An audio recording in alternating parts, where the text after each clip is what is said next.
5 strangers spend several terrible weeks in a maniac's bunker trying to find what connects them.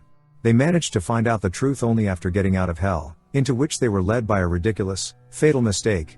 Charles gets out of the dark bag, unaware that someone is watching him, hidden under a hood.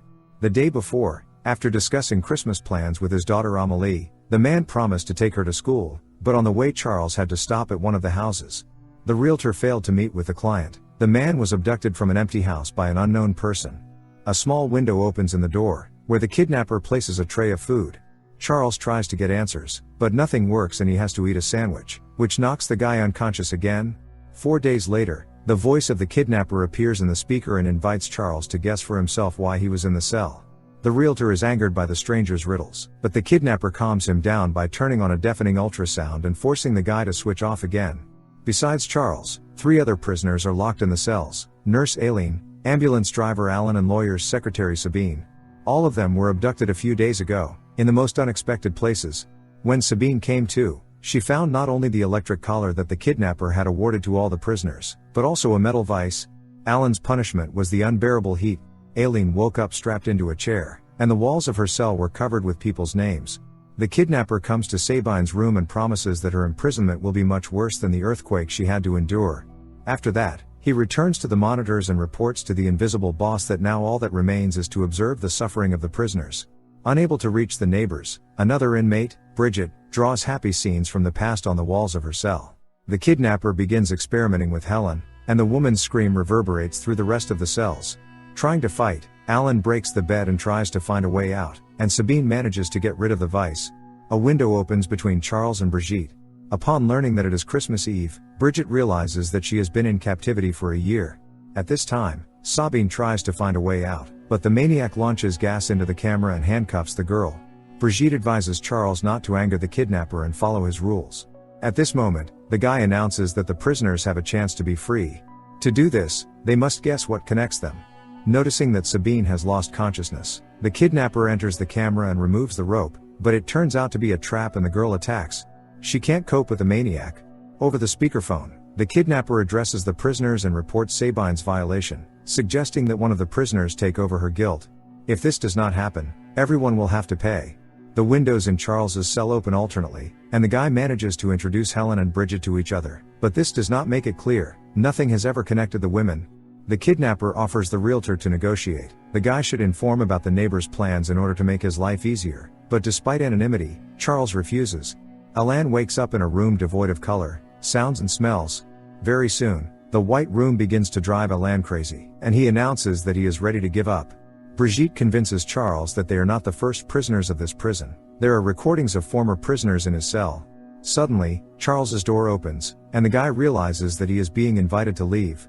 The other cells are also unlocked. Helen doesn't realize that they are neighbors in front of her, and she tries to attack, just like Sabine, who threw a rope on Bridget.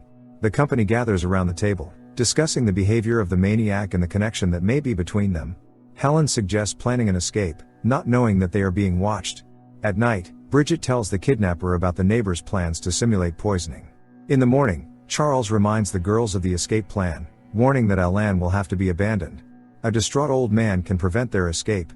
Because of this, a quarrel begins between Charles and Helene, but the appearance of the kidnapper silences them after he turns on the collars. The guy in the mask orders them to stand against the wall and answer his questions.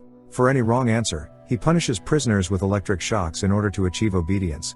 Alan refuses to put up with the crazy rules, and the whole group suffers because of him. Finally, everyone except Alan gets the opportunity to rest, but the old man continues to endure in order to preserve his dignity. This turns out to be not the worst punishment. When the door opens, Charles hears Amélie's voice. After showing the man his daughter, the kidnapper takes the girl away. At that moment, Sabine falls to the floor, and the kidnapper reminds the hostages of their plan to trick him by faking poisoning.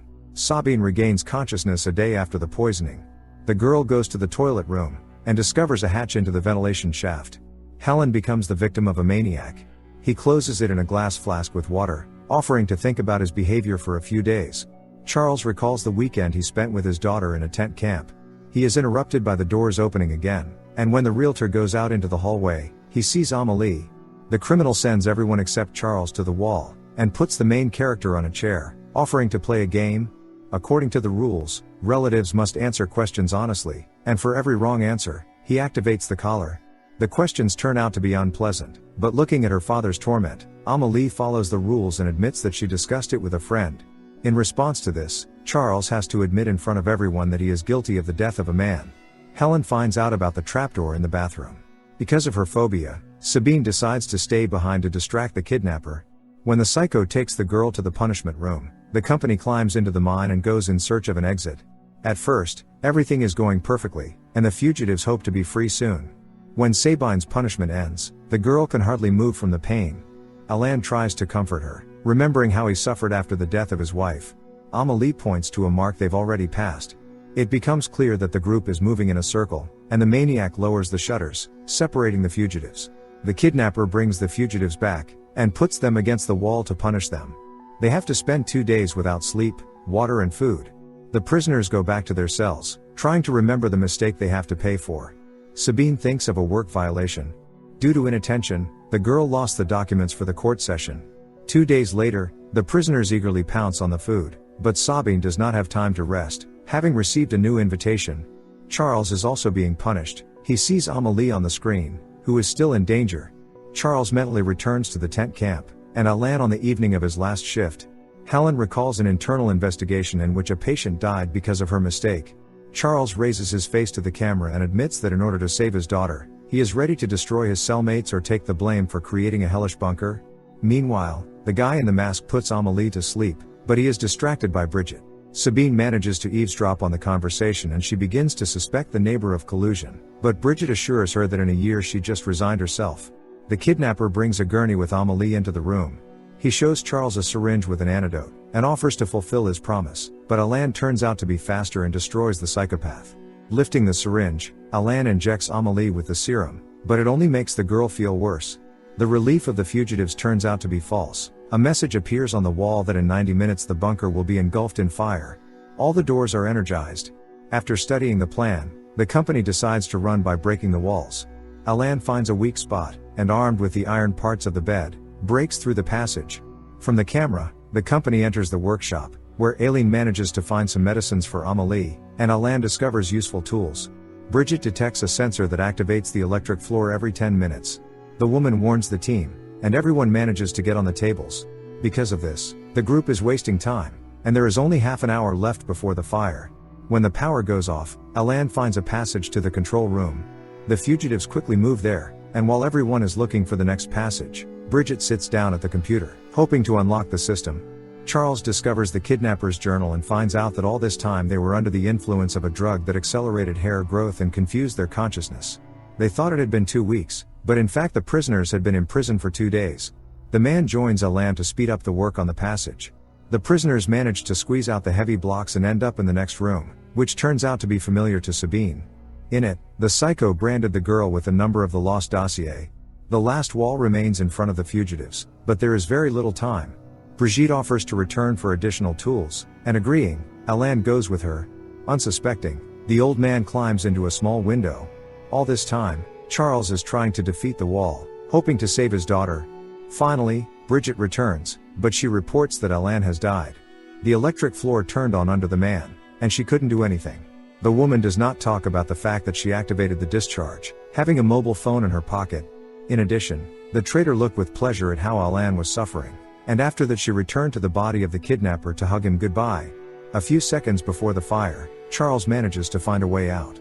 The group enters a huge garage, but the door turns out to be too strong, and a 6-digit code is needed to open the lock. Helen notices a manhole cover, from under which comes a human groan. Brigitte tries to dissuade her friends from rescuing another hostage, but without listening to the woman, Charles goes downstairs. The prisoner turns out to be Paul, Charles's cousin, who was vacationing with him in a tent camp. The girls pull Paul up, but as soon as the man sees Bridget, his heart stops. Bridget throws the rope down and orders Helen to send Paul's body after her, after which she decides to explain her insane behavior. A year ago, a happy Bridget spent the weekend with her husband and sons at a tent camp. In the evening, the woman's son lit a bonfire, but an explosion occurred, which injured everyone except Bridget. At that time, she was going out in search of game. The ambulance driver, Alain, was able to pick up only 2 men, the woman's husband and 1 son. The second boy remained in the camp covered with burns, but Paul provided Bridget with his car so that she could take him to the hospital. Arriving at the hospital, The woman found out that her husband did not survive, and it was the fault of Nurse Helen, who made a mistake with the dosage of the medicine. Bridget couldn't bring her son back alive either. Only Lucas was left alive, and his mother swore that they would take revenge on everyone who was responsible for the tragedy. Sabine's fault turned out to be that she lost the data, and it turned out to be impossible to punish the camp in court. Charles, resting with his daughter in the camp, quarreled with a noisy company, and wanting to scare them, the man buried a gas cylinder in the fire. But the company left, and Bridget's family took their place, becoming the victim of a ridiculous accident. Every day, Bridget made a plan, thinking through every detail. Lucas tried to stop his mother, dreaming of returning to a normal life, but the woman forbade him to talk about it, assuring him that the only goal was revenge. While creating the bunker, Bridget experienced for herself everything that the prisoners had to experience, and when everything was ready, Lucas began to kidnap the victims. The revelations of a crazy woman are stopped by Amelie with a blow.